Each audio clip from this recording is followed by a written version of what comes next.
Here we go. We're about to be live here. We're live. All right, let me get the cloud recording going. All right, we're back on. Shalom, everyone. Brother Josh is going to be taking us away with Jeremiah 33 to 34. So whenever you're ready, bro. All right, so Jeremiah 33. Again, a word of Yahweh came to Jeremiah a second time, while he was still a prisoner in the court of the prison, We go. saying, We're about to be live here. We're live. All right, let me get. that was weird. Thus says Yahweh, the maker of the earth, who formed it that he might regulate it. His name is Yahweh. Cry to me, and I will answer you, and show you great and marvelous things which you have not known. For thus said Yahweh concerning the houses of this city, and concerning the houses of the king of Yehuda, which have been pulled down to make mounts and ramparts, to fight against the Chaldeans, and to fill the city with the carcasses of men whom I have slain in my indignation and in my wrath, and from whom I have turned away my face for all their wicked deeds. Behold, I am raising up for it a cure for wounds and a restorative, which I will show them, and I will heal it and give it shalom and fidelity. Give me a second, I'm going to change translations. And I will turn the captivity of Yehuda and the captivity of Yashral, and will build them even as before.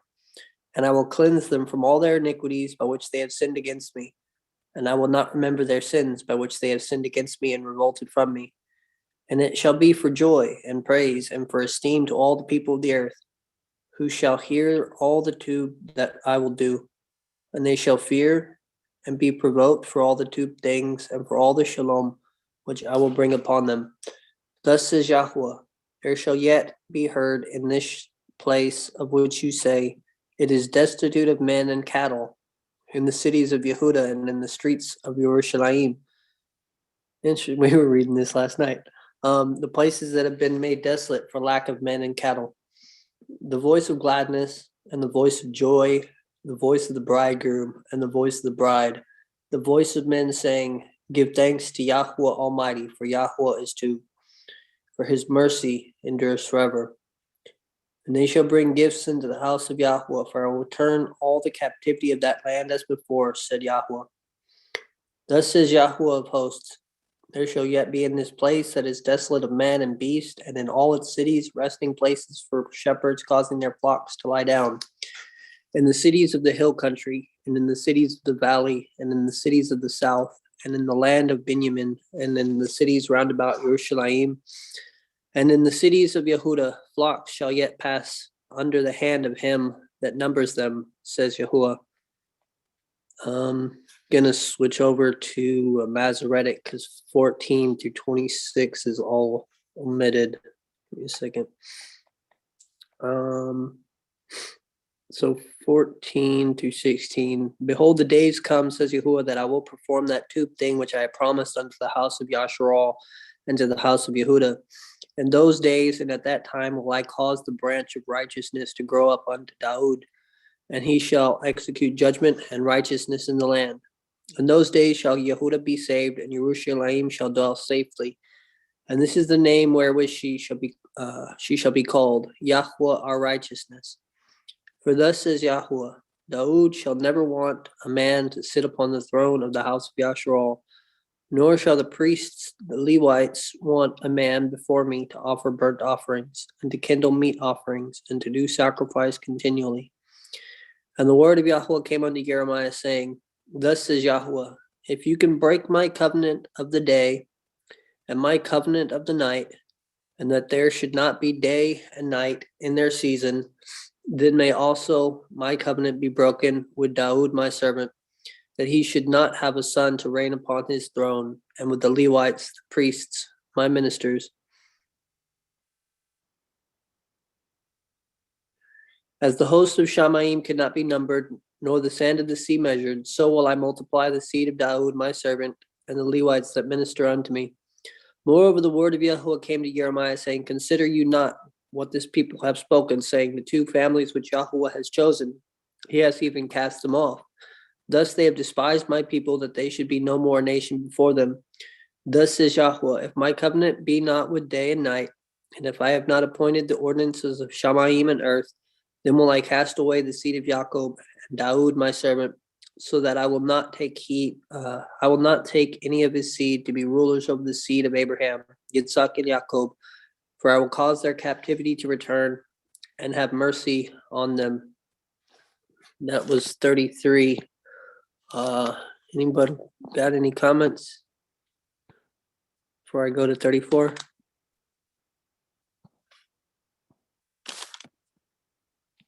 Brother Doug, you got any comments? No. I'm good. All right, so chapter 34. The word that came to Jeremiah from Yahweh. Now Nebuchadnezzar, king of Babylon, and all his army and all the country of his dominion were fighting against Jerusalem and against all the cities of Yehuda, saying, Thus says Yahweh, go to Zedekiah, king of Yehuda, and you shall say to him, Thus says Yahweh, this city shall certainly be delivered into the hands of the king of Babylon, and he shall take it and shall burn it with fire, and you shall not escape out of his hand, but shall certainly be taken, and shall be given into his hands, and your eyes shall see his eyes, and you shall enter into Babylon. But hear the word of Yahuwah, O Zedekiah, king of Yehuda, thus says Yahweh, you shall die in shalom, and as they wept for your fathers that reigned before you, so shall they weep for you, saying, Alas, Yahuwah, and they shall lament for you down to the grave, for I have spoken the word, says Yahweh. And Jeremiah spoke to King Zedekiah all these words in Jerusalem. And the army of the king of Babylon fought against Jerusalem, and against the cities of Yehuda, and against Lachish, and against Azekah, for these fortified cities were left among the cities of Yehuda. This is the word that came from Yahweh to Jeremiah after King Zedekiah had made a covenant with the people to proclaim a release, that every man should set his servant free, and every man his maidservant, the Hebrew man and Hebrew woman, that no one from Yehuda should be in bondage. Then all the nobles and all the people who had entered into the covenant, engaging to set free every one of his male and female slaves, changed their minds and gave them over to be male and female slaves. And the word of Yahweh came to Jeremiah, saying, Thus says Yahweh, I made a covenant with your fathers in the day that I brought them out of the land of Mitzrayim, out of the house of bondage, saying, When 6 years are accomplished, you shall set free your brother the Abari, who shall be sold to you. For he shall serve you 6 years, and then you shall let him go free. But they hearkened not to me, and inclined not their ear. And this day they turned to do that which is right in my sight, to proclaim every one the release of his neighbor. And they had made a covenant before me in the house which is called by my name. But you turned and profaned my name to bring back everyone his servant and everyone his handmaid whom you had set free and at their own disposal to be to you male and female slaves. Therefore, thus said Yahweh, you have not hearkened to me to proclaim a release everyone to his neighbor. Behold, I proclaim a release to you, to the sword, and to the pestilence, and to the famine, and I will give you up to dispersion among all the kingdoms of the earth.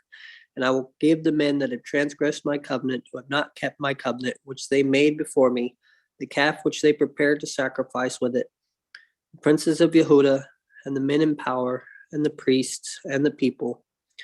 I will even give them to their enemies, and their carcasses shall be food for the birds of the sky, and for the wild beasts of the earth.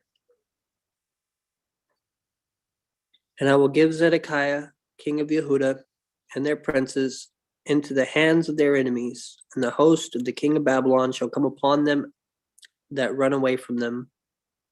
Behold, I will give commands, says Yahuwah, and I will bring them back to this land, and they shall fight against it, and take it, and burn it with fire, and the cities of Yehuda, and I will make them desolate without inhabitants.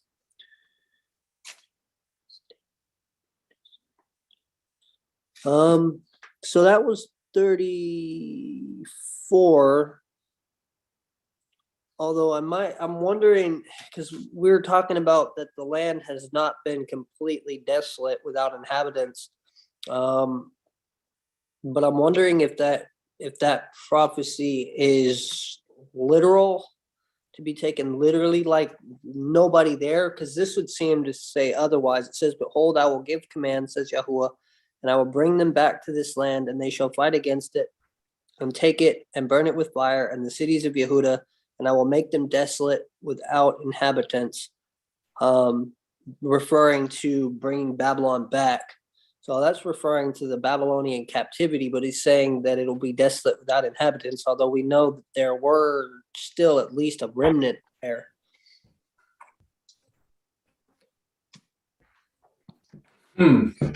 That's an interesting concept.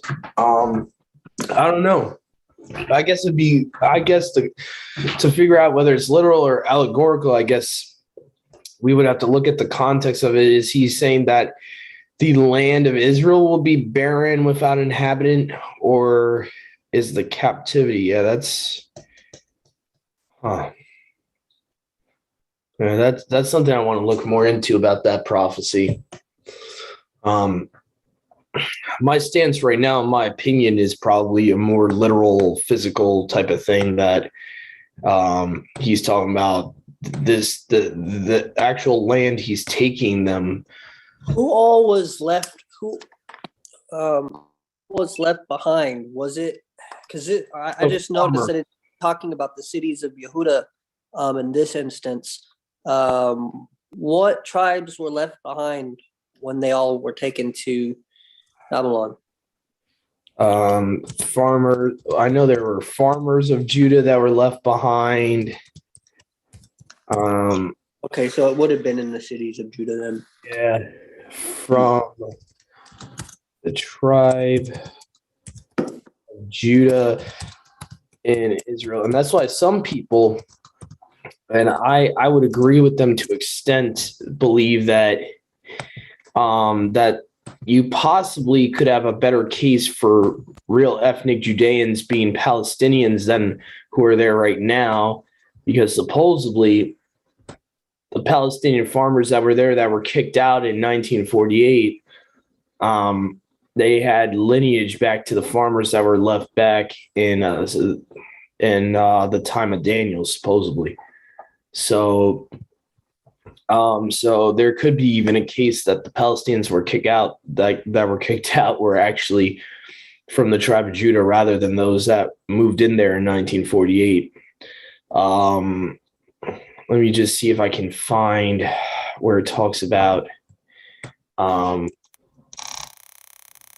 think I would have to find the chapter where Nebuchadnezzar sieges Jerusalem. I know supposedly there was certain poor Judeans, whether of Benjamin or the tribe of Judah, that were left behind too, supposedly. Let's see here if I can find this book of Jeremiah. See if I can find this. Yeah, here we go. So you can find this in Jeremiah 39, and I think 2 Kings 25:2, the siege of Jerusalem. So let me see here. See also in Jeremiah 52. That's interesting.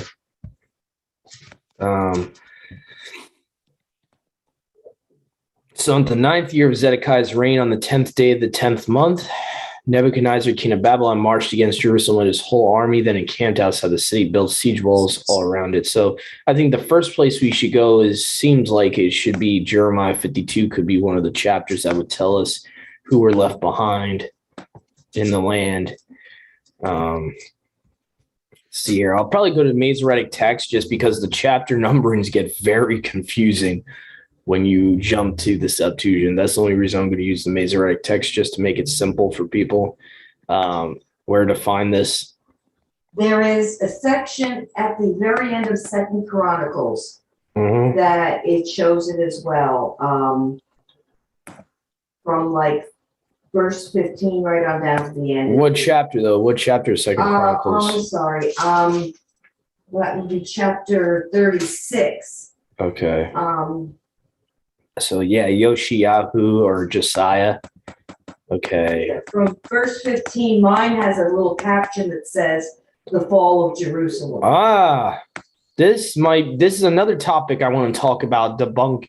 I want our fellowship to do a study about this sometime in the future about how the going back to Egypt happened way before the slave trade of the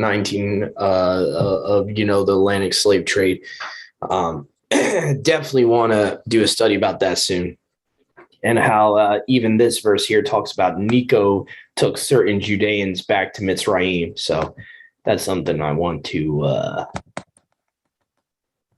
do a study about at a different time. But anyway, let me see here. Nebuchadnezzar, king of Babel, verse 6 of this chapter, came up against him, bound him in bronze shackles to take him away to Babylon. Nebuchadnezzar brought some of the utensils from the house of Yehuda to Babylon and put them in his Hekal or temple at Babylon, and the rest of the acts.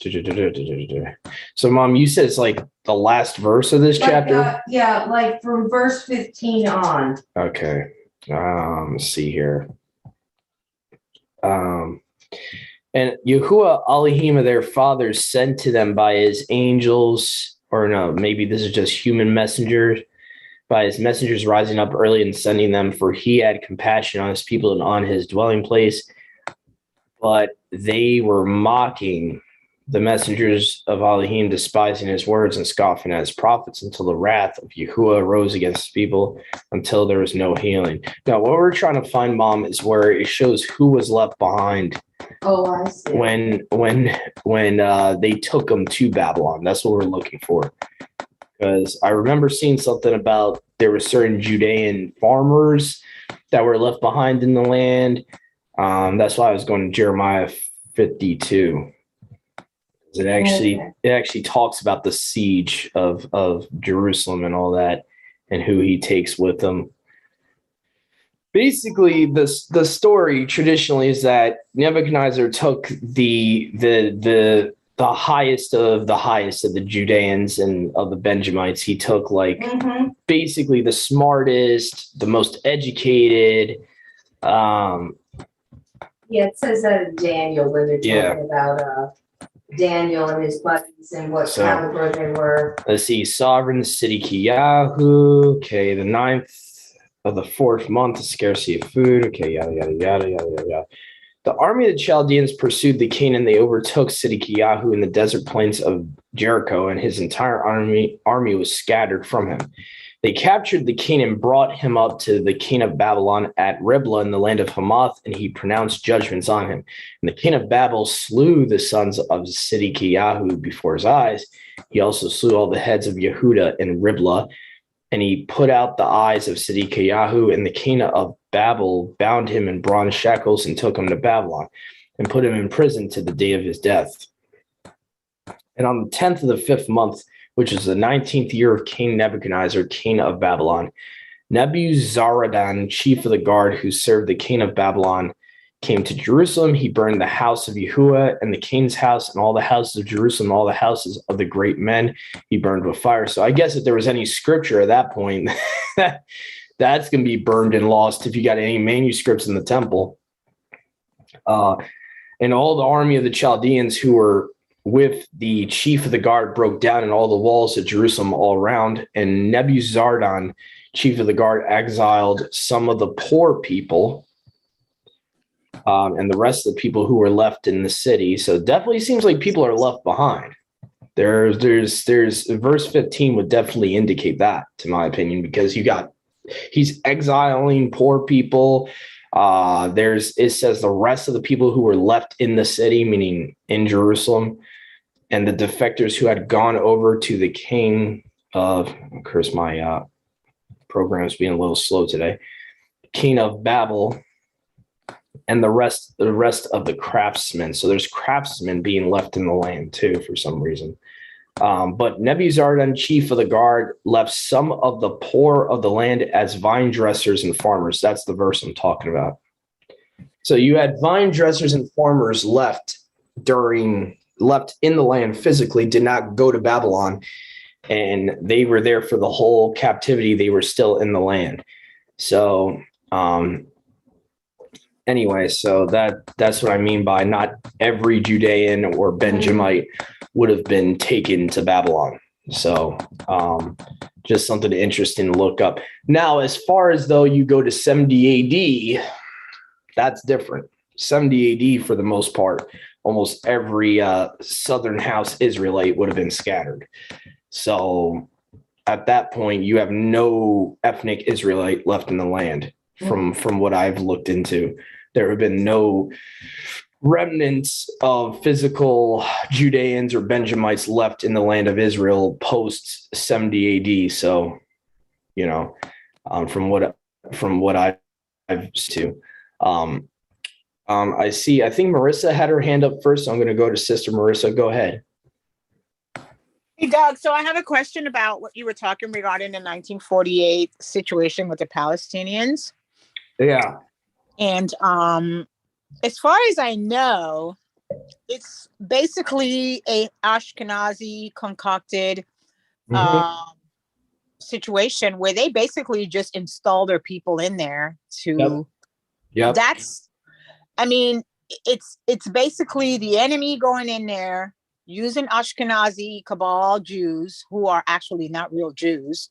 Yeah. And they're the ones that set that up there in 1948. That's where they became. That's where the nation of Israel became what it is because of the Ashkenazi Jews. So I kind of agree with you when you say that the Palestinians that were there, they had basically the land was stolen from them from the Ashkenazi Jews. Yeah, exactly. 100%. You're correct. And it goes deeper than that. We actually did a study last night called Zionistic Israel versus Actual Prophecy, where we actually talked about it. It was a whole topic debated, dedicated to that last night in our study. And that brother Joshua helped me out with. And so to elaborate, to piggyback off of what you just said, it goes even deeper than that. It's even more concocted and evil than that because they actually use their own Ashkenazis to get that to fruition. Just FYI, that's the real reason behind World War II. That's the real reason they had Hitler with the gas chambers and all that, was to create sympathy by the United Nations to create a state of Israel in the land of Palestine. By the way, back then it was literally called the land of Palestine. So it was belonging to the Palestinians at one point, and they were kicked out. And there are some people that agree with me out there, some believers out there that see these Palestinian farmers that were kicked out in 1948. They could have possibly had lost lineage to Judah. It's very possible. I definitely think there's more of a realistic possibility of them being from the tribe of Judah than the Khazars and Ashkenazis that are there today. As we talked about last night, I don't want to rehash last night's study because you can find it on the channel, Zionistic Israel versus Prophecy. So basically, in a nutshell, you had Khazars, Ashkenazis, who are really European converts to the religion of Judaism, not ethnic Judeans or Yahudim, who basically played all of us, pretended like they were Yahudim, and stole someone else's identity, which Yahusha even says in the book of Revelations, as we were talking about in that study last night. I believe those are those that claim to be Yahudim and are not. There's synagogue of Satan. That whole religion of Judaism fits that characteristic. And so I believe that there's some realistic claim to these Palestinians, actually, not all of them, but maybe some of these farmers that were kicked out that possibly could go back to that Southern house, and possibly could connect to Jeremiah 52 verse 15. Now, Doug, have you heard them say that the actual land of Israel is not where it's at, but it's in Africa somewhere? Have you heard that? I've heard of that. I disagree. I think there's too much proof that the land of Israel is the real land of Israel. I don't think a whole religion and Goyim ethnic people would migrate over there and claim to be Israelites if that wasn't the real land. I think that would kind of be counterproductive to Satan's plan. That I see Zionistic Israel completely Satan's plan. not of Yahuwah's will. So I think that'd be counterproductive to Satan to actually do that. And for him to know that's not the real land of Israel and do that, that kind of makes no sense to me. So on a lot of points, I think that theory, there's a lot of holes in that. And I think mainly, and I'm not trying to attack people, but there's certain groups that are very, very concentrated on them being the original Hebrews. And I think in essence, they're blinded because they want so much. They want it so much to be that they're the only original Israelites and they come from Africa. So Africa must be the real land of Israel.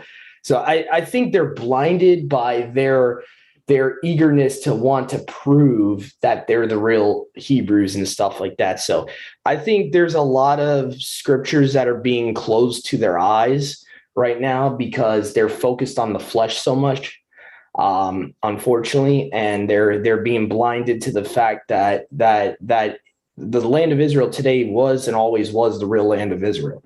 And the fact of the matter is the Israelites were never one color or another. They were all mixed. They all had different colors as far as skin tone. Okay.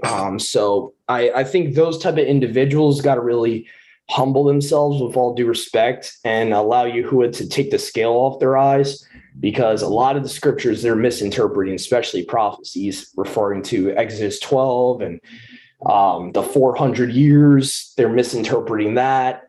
So I think there's a lot of things that they honestly should be seeking the Father right now and letting him unveil these scales that have been over their eyes, that Satan has put over their eyes, and blinding them to certain things in scripture. But anyway, so that's my view on that. Go ahead, Brother Joshua. So I got two points. The first one, I would say that I definitely don't agree that Israel, where it's located today, is not the actual Israel.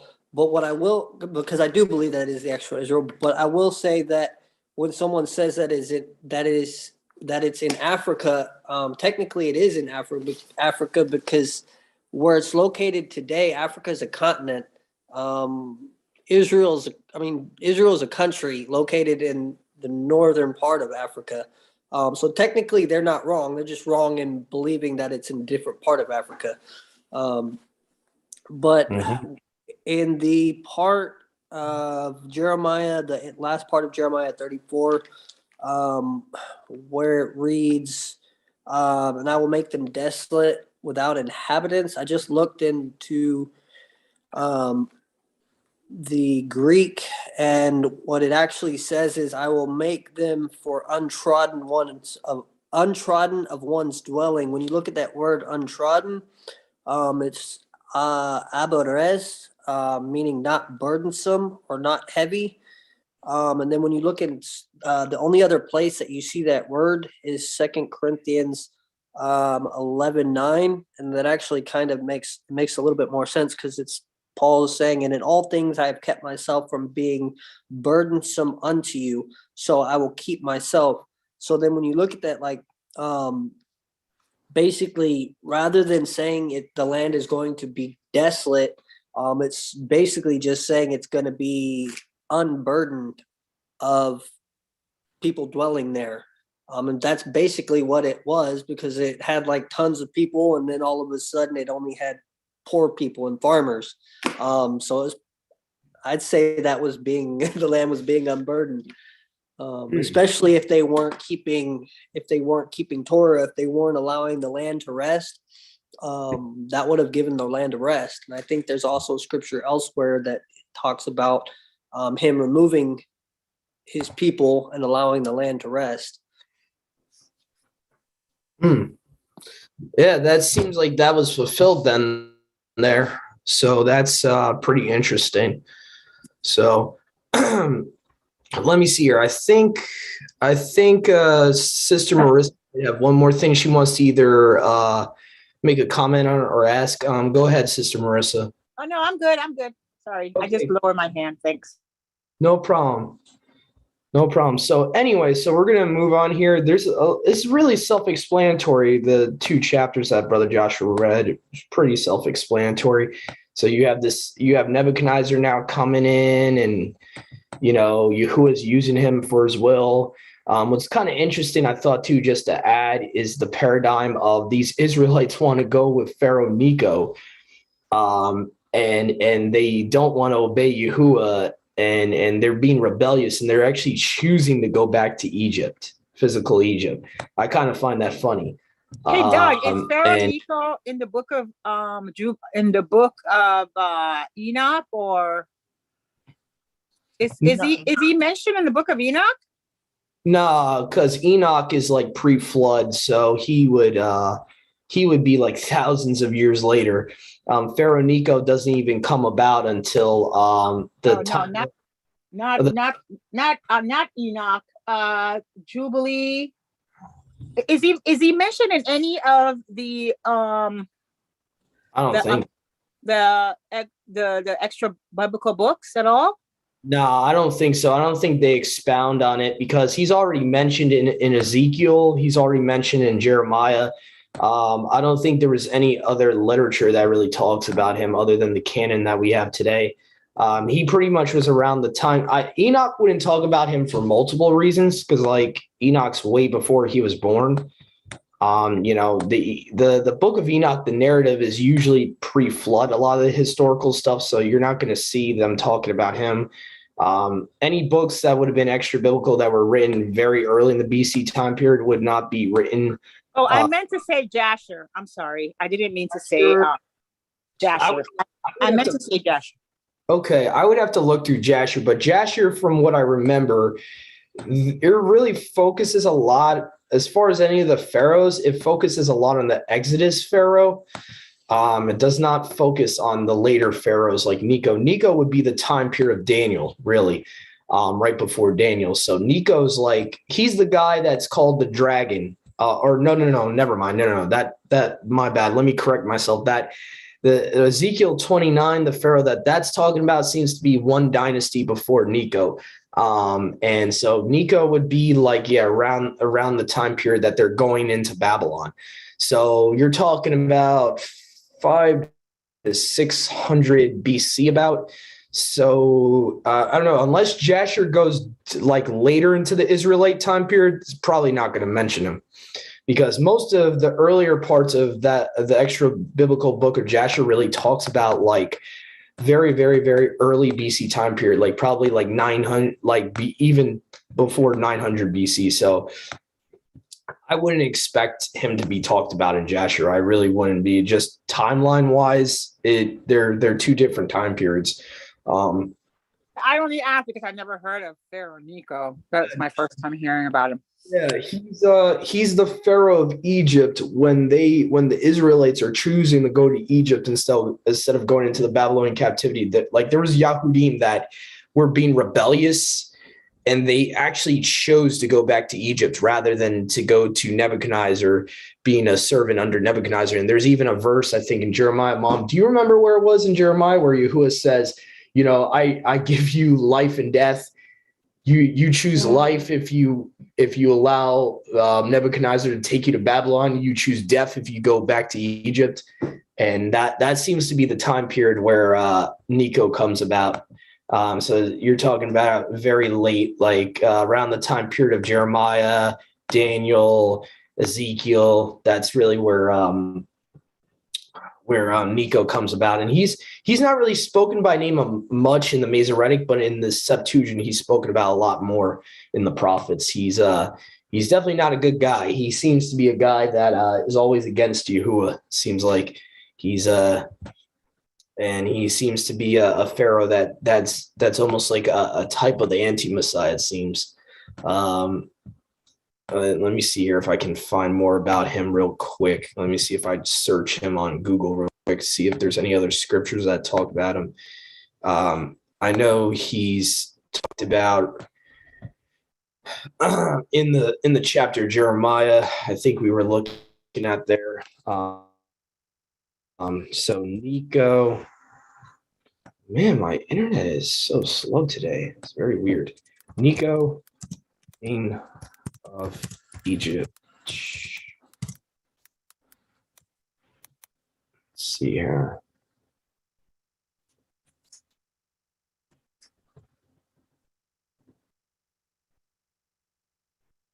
Oh no, here we go with this connection problem today. What is with our internet today? Why is it so bad? Doesn't make any sense why it's doing this. All right. Have you been able to find anything, Mom, on him? I'm looking right now. Because this is a little weird that it's not, it's like you can't find anything on this guy. Or well, my connection is kind of screwed up right now anyway, so yeah. It's already saying we're not connected somehow.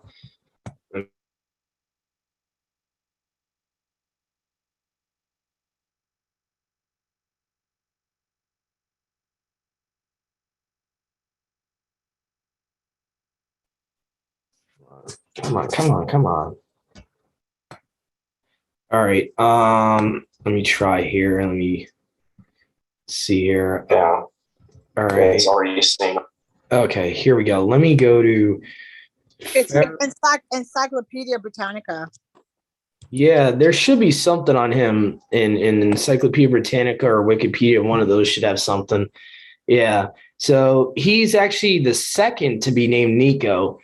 It says flourished in 7th century BC, which you're talking about 200 years after Solomon, really.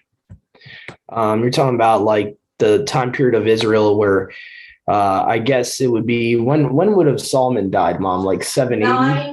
932, I believe, is when he died. He died in 900, so that means 931, excuse me. 931. All right, so that means that Necho would have been 200 years.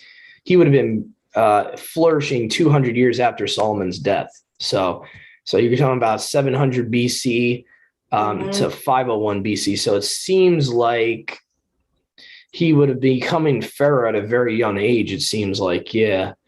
So he reigned in 610 BC to 595 BC.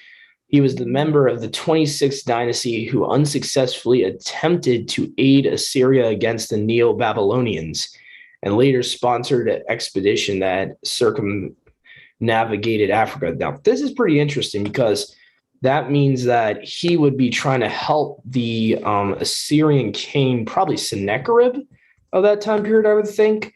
So he's trying to help him against Nebuchadnezzar. So that's kind of interesting.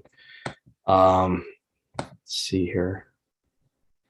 Yeah, so this is actually a really good article by Encyclopedia Britannica, really thorough. According to the Greek historian Herodotus, Necho began the construction of a canal from the Nile River to the Red Sea, probably in response to the growth of trade in Egyptian Delta. But an oracle persuaded him to discontinue the project, so he went to a diviner, basically. He went to a sorceress. A threat developed in Mesopotamia, which, by the way, Mesopotamia is kind of like the Babylonian area. By the way, it's like a modern term for like the land of Shinar and Syria and that whole region there. Where the Assyrian Empire was falling to the Babylonians, Necho ordered fleets to be built on the Mediterranean, the Red Seas. With them, he undertook a Syrian campaign in 608 BC to assist the battered Assyrian armies.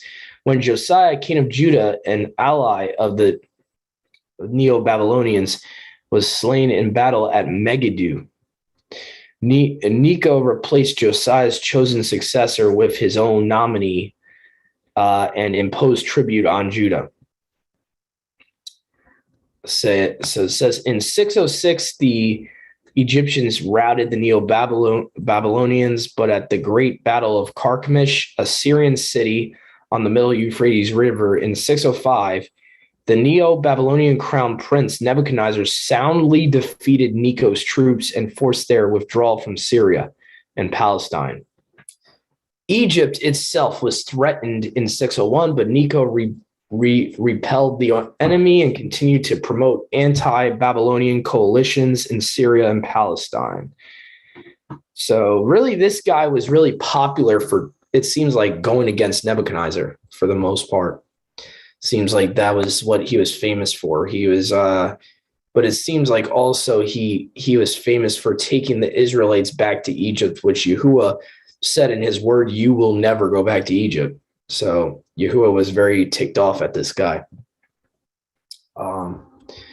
He even talks about that supposedly there's some connection between him and the Hellenistic. Oh, no, now it's talking about something else. It's talking about the definition of a Cain. Okay, that's no, but Nico the Second, there's a whole big article here on Encyclopedia Britannica. I really recommend it to really figure out like where he is in Israel's history. It seems like he's around the timeline of between Jeremiah and Daniel, the two books of Jeremiah and Daniel. Mhm. So very late into Israel's time period, really, in the Tanakh. So, and there's a guy before him. What's interesting, it seems like the king before Nico was just as evil as him, or even worse, because when you go to Ezekiel 29, he's categorized as Satan. It's very weird. It's when you get into Ezekiel 29, and I'll show you guys what I'm talking about here. So it says prophecy against Egypt.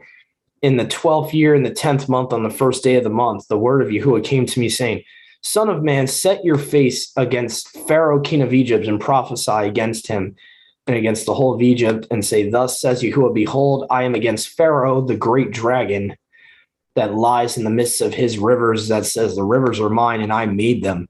And most commentators, I think, for this verse will kind of pinpoint, let's see here. I don't know why internet is so bad today. I've never seen it like this. Yeah. So Hopra is supposedly the Pharaoh before Nico. So Hopra would be preceding him around the timeline of Ezekiel. So I'm guessing when Hopra died, he probably took over. There's like a short gap of kings in the Egyptology. I guess that's where it's important to study even Egyptian history, because you kind of get an idea where this guy would have came about when he would have started becoming king at that time period. So anyway, so that's the most I know about Nico, king of Egypt. He seems to be an ally of Sennacherib, the king of Assyria, around the timeline of the Assyrian captivity, that the northern houses of Israel were in Assyria around that time period. So, or maybe a little bit after that. So anyway, that's all I know about him. And I haven't found any extra biblical literature that mentions him. So unfortunately, so it seems like what we have in the canon and other historical sources, all we got really on him. Okay, let's see here. Where we got next? I think we're down to the last portion for today here. We are at we are at Matthew 26. I think we got a couple of people that still haven't read. Let's see here. And I love how my stupid video never stops pausing. It's just great. Let me see here. I have a feeling something happened with my phone. Oh no, my phone died. That's what happened. Okay. Anyway, not a big deal. I was on camera for most of the video. Okay. All right. So, all right. Let's see here. Who hasn't read? Let's see here. Let's see here. Sister Shoshana, would you like to read Matthew 26? Sure. Hold on. Okay, no problem. I gotta get my reading glasses. Okay, no problem. Okay, let me see here. Matthew 26.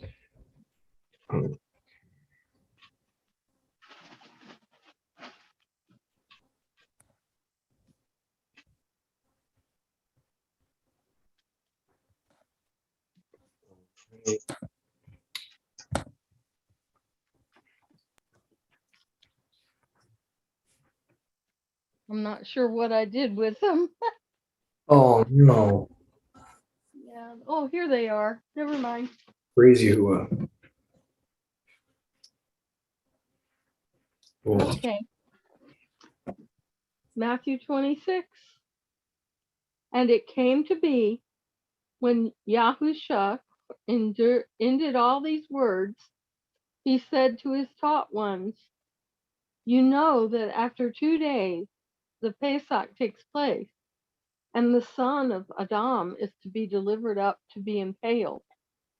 Then the chief priests and the scribes and the elders of the people came together at the court of the high priest, who was called Oayapa, and plotted to seize Yahusha by trickery and kill him. But they said, not at the festival, lest there be an uproar among the people. And when Yahusha was in Beth Anyah, at the house of Shimon the leper, a woman came to him having an alabaster flask of costly perfume, and she poured it on his head as he sat at the table. And when his taught ones saw it, they were much displeased, saying, to what purpose is this waste? For this perfume could have been sold for much and given to the poor. However, when Yahusha noticed it, he said to them, why do you trouble the woman? For she has done a good work toward me. For you always have the poor with you, but me you do not have always. For in pouring this perfume on my body, she did it for my burial. Truly I say to you, wherever this good news is proclaimed in all the world, what this woman has done shall be spoken of also to her remembrance. Then one of the 12, called Yehuda from Kirioth, went to the chief priest and said, what would you give me to deliver him to you? And they counted out to him 30 pieces of silver. And from then on, he was seeking an occasion to deliver him up.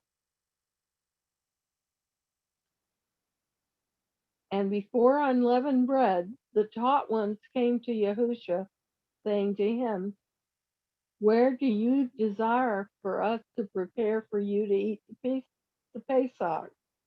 And he said, go into the city to a certain man and say to him, the teacher says, my time is near.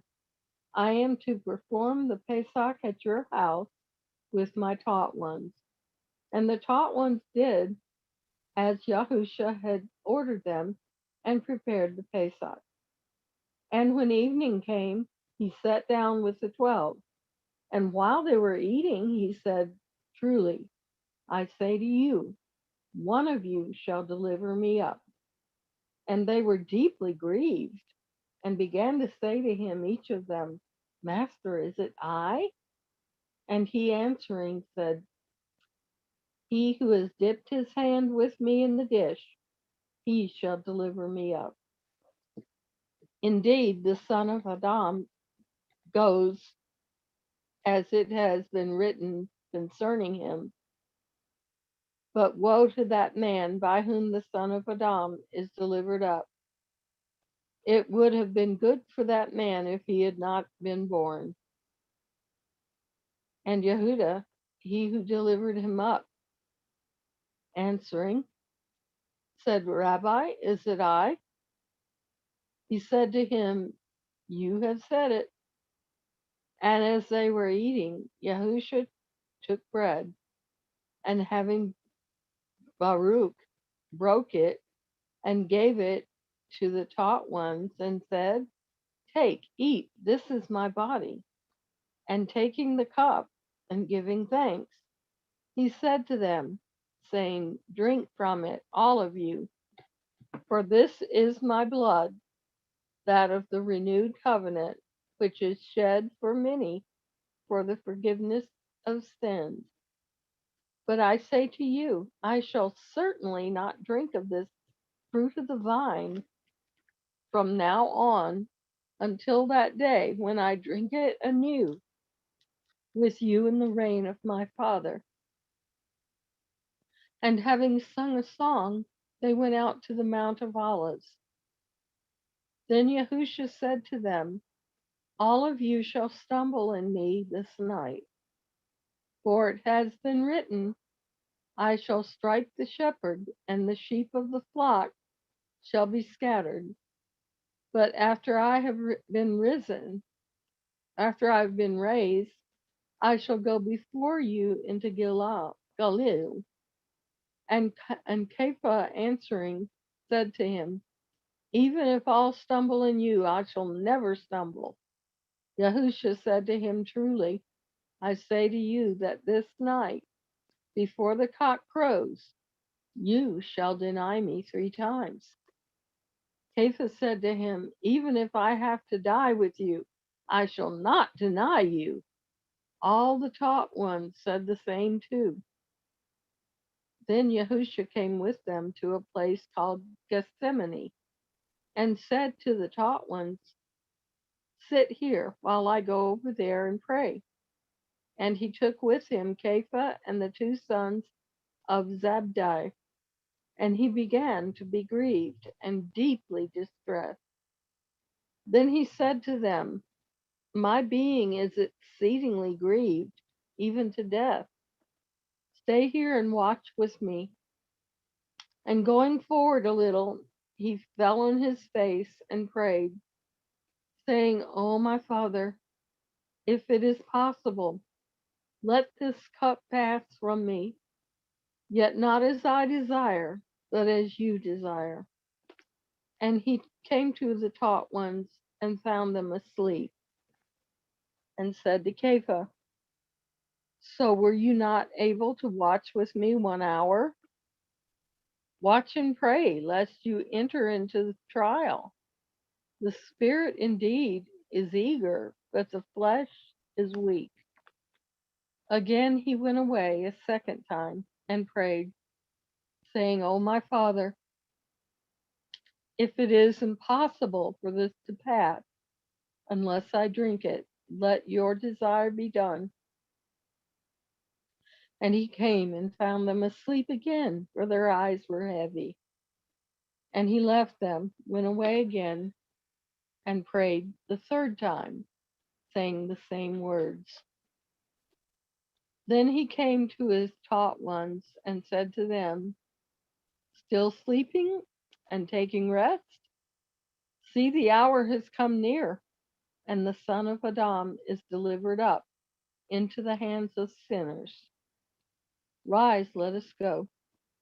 See, he who delivers me up has come near. And while he was still speaking, see, Yehuda, one of the 12, with a large crowd, with swords and clubs, came from the chief priests and elders of the people. And he who was delivering him up gave them a sign, saying, whomever I kiss, it is he. Seize him. And going straight up to Yahusha, he said, greetings, Rabbi, and kissed him. And Yahusha said to them, or to him, friend, why have you come? Then they came and laid hands on Yahusha and seized him. And look, one of those with Yahusha put out his hand and drew his sword. And striking the servant of the high priest, he cut off his ear. Then Yahusha said to him, return your sword to its place, for all who take the sword shall die by the sword. Or do you think that I am not able to pray to my Father now, and he shall provide me with more than 12 legions of messengers? How then would the scriptures be filled that it has to be this way? In that hour, Yahusha said to the crowds, have you come out as against a robber with swords and with clubs to arrest me? Daily I sat with you, teaching in this set apart place, and you did not seize me. But all this came to be so that the scriptures of the prophets might be fulfilled. Then all the taught ones left him and fled, and those who had seized Yahusha led him away to Caiaphas, the high priest, where the scribes and the elders were gathered together. But Caiaphas followed him at a distance to the courtyard of the high priest. And he went in and sat with the servants to see the end. And the other priests and the elders and all the council were seeking false witness against Yahusha to put him to death, but found none. Although many false witnesses came forward, they found none. But at last, 2 false witnesses came forward and said, this one said, I am able to destroy the dwelling place of Elohim and to build it in 3 days. And the high priest stood up and said to him, have you no answer to make? What do these witnesses witness against you? But Yahusha remained silent. So the high priest said to him, I put you to oath by the living Elohim that you say to us, if you are the Messiah, the Son of Elohim. Yahusha said to him, you have said it. Besides, I say to you, from now on, you shall see the Son of Adam sitting at the right hand of the power and coming on the clouds of the heavens. Then the high priest tore his garments, saying, he has blasphemed. Why do we need more witnesses? See now, you have heard his blasphemy. What do you think? And they answering said, he's liable to death. Then they spat on his face and beat him, and others slapped him, saying, prophesy to us, Messiah. Who is the one who struck you? And Caiaphas sat outside in the courtyard. And a servant girl came to him, saying, and you were with Yahusha of Galilee. But he denied it before them all, saying, I do not know what you say. And as he was going out into the porch, another girl saw him and said to those there, and this one was with Yahusha of Nazareth. But again he denied with an oath, I do not know the man. And after a while, those who stood by came to him and said to Kepha, truly you are one of them too, for even your speech gives you away. Then he began to curse and to swear, saying, I do not know the man. And immediately a cock crowed. And Kepha remembered the words of Yahusha, who had said to him, before a cock crows, you shall deny me 3 times. And going out, he wept bitterly.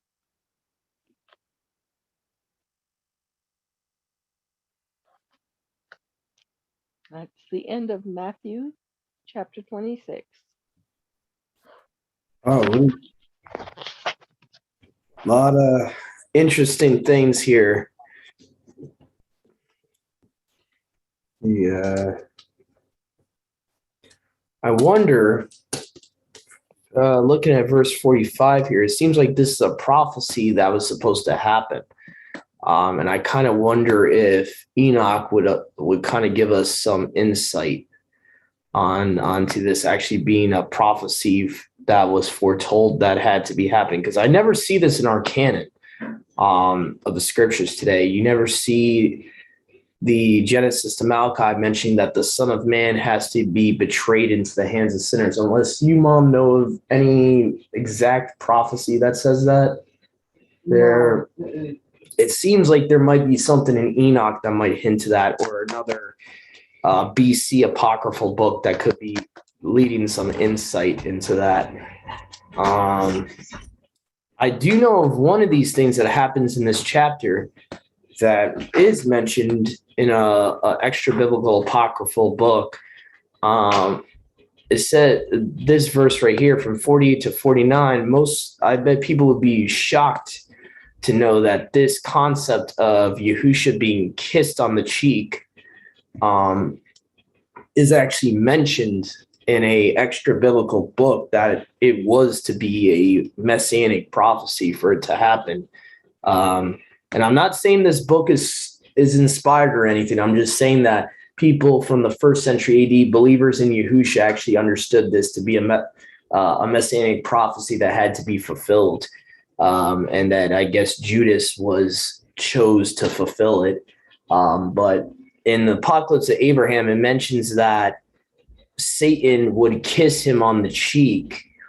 And it talks about that this man who is on the Gentile side, who the Gentiles shall trust in. I'm kind of paraphrasing right now. I think it's in chapter 29 of the Apocalypse of Abraham or something like that, where it's a vision supposedly given to Abraham where he sees a foreshadowing of this event happening, and he sees the Son of Man being kissed by Satan. And it says that as Satan and the Gentiles worshipped Yahusha, and Satan kissed him on the cheek.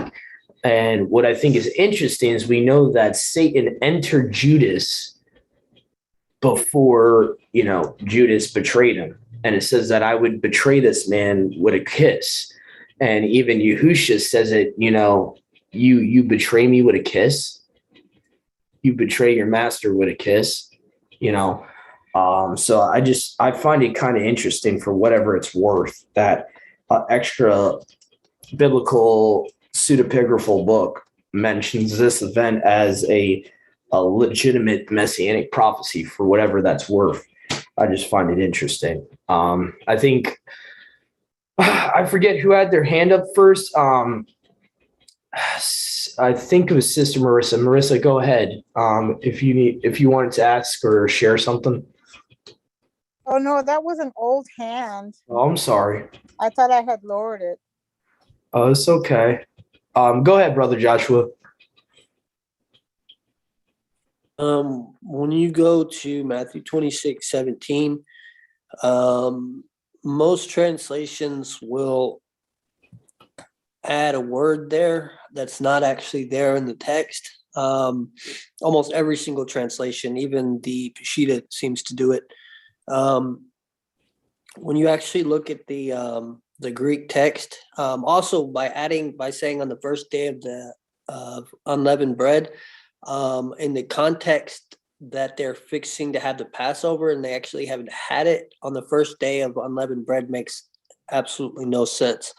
If you look at the text, what it actually says, you have the word now, you have the word on, and then you have first of unleavens. When you look at that word for first, it's protos in the Greek. It can mean the word day is not actually in there. It's just protos, first. It means first in time or place, first in rank, first at the first, and then it's of the unleavens, or first of unleavened. And you know that even before Passover, we're commanded to remove the leaven from our house. So it's not pointing to the first day of unleavened bread, like the 15th. It's actually pointing towards the 13th, going into the 14th, like right before the Passover. Yeah. If you'll notice, I don't know if you noticed when I was reading it, I was a little confused because I had scratched it out, and it just read "and before unleavened bread," because I had been through that.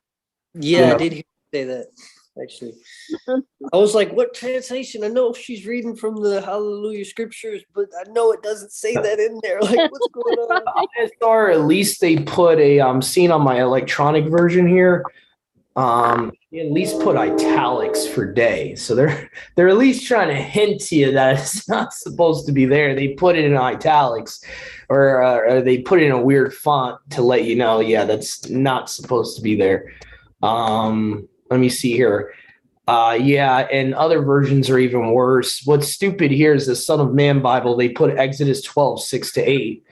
And while they translate it as the beginning of the unleavened bread. So it's like if you go to Exodus 12, 6-8, the 14th is when you're supposed to eat the Passover. So I also wanted to add to Brother Joshua's point, the Targums seem to give us insight that a rabbinical tradition started around the time of especially the Pseudo-Jonathan one being written, and the Pseudo-Jonathan one's rumored to be written about 300 AD to 500 AD. So once you get to like the mid 3rd to 5th century AD, the Jewish people were already messing up the Passover. They were keeping it on the 15th of Abib.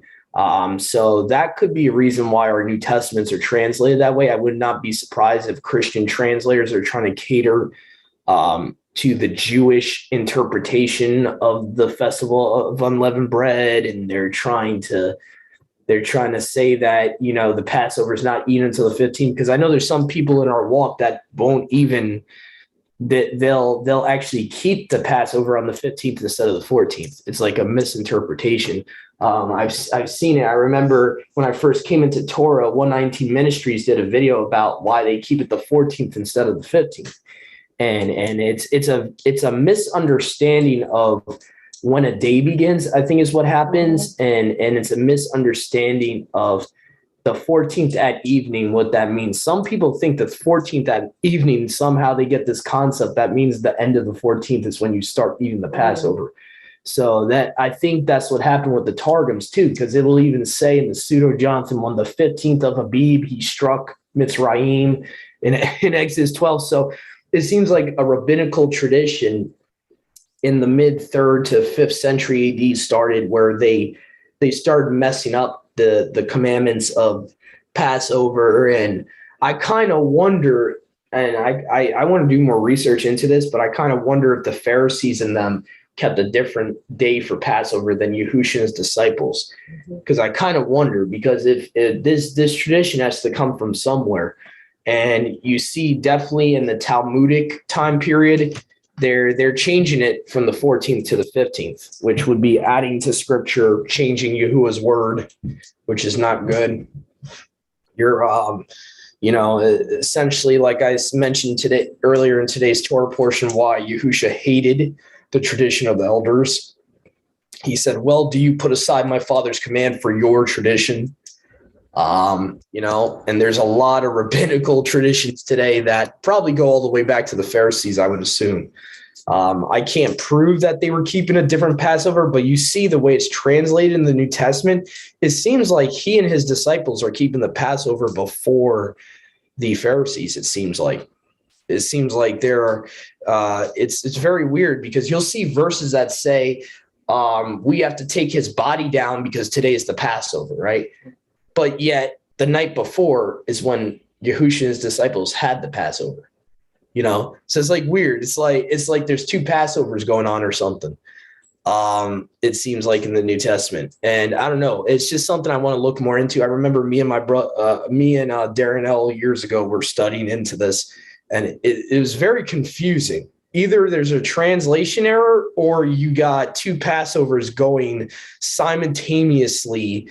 Where Yahushua and his disciples are keeping the right Passover on the 14th, and then the Pharisees the next day are like, they're keeping their own Passover. Mm-hmm.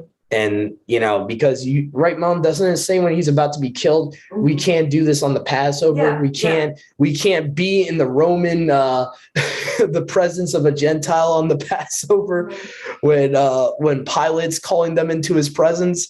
So it's weird like that. It's like, why, if there's not two Passovers going on, why is it worded like that in the Brit Hadashah? Unless there's unless the Pharisees are keeping an incorrect Passover a day too late or something like that. So that's something I want to study more into, but I have believed that there's something going on where there's Yahushua and his disciples are keeping it on the 14th on the right day, and then you have the Pharisees and the Sadducees keeping it on another day, on a day too late. And it seems like it might have been a post-Babylonian tradition when they got back from Babylon that they misunderstood what 14th that evening was or something like that.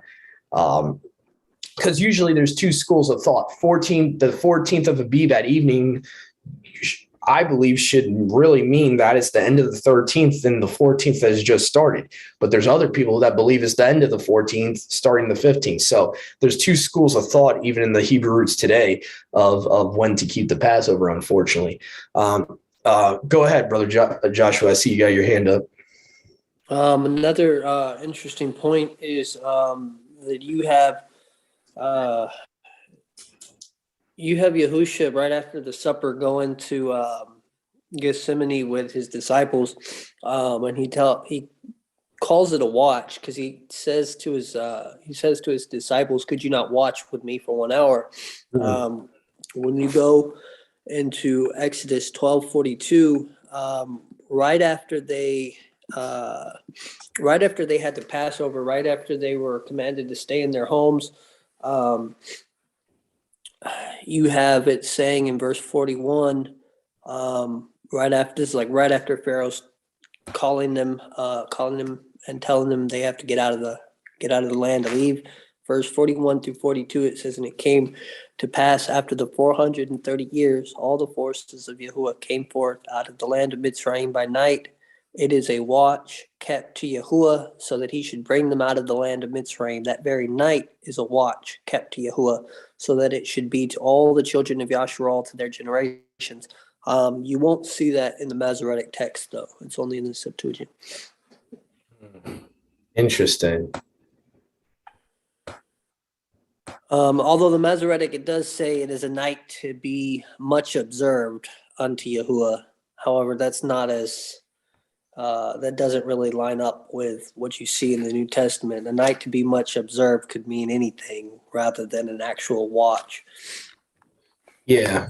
I mean, all of the to your point, all of the feasts really are to be much observed. To your point, that's kind of generic. I would agree with you there. So I'm trying to see here. I'm just curious. See, the Septuagint probably says it's a watch. I'm pretty sure because the New Testament uses the same language. Let's see here what verse that is in Exodus 12. Verse 42. Verse 2, yeah, so it's a watch or to guard. 42. Oh, 42, yeah. So Exodus 12:42. Let's see here. Interesting. The Son of Man Bible seems to be somewhat favoring the LXX here. Oh wow, that's like stay awake, watch. He's kind of like an idiom for it, like the First Thessalonians, how Paul says, "We are not of the night," stay awake. So it's kind of like an idiom for watch. For Yahuwah to bring them out of the land of Egypt, for this was Yahuwah's night to be observed by all the Israelites. Now let me see here. So where's Brenton here?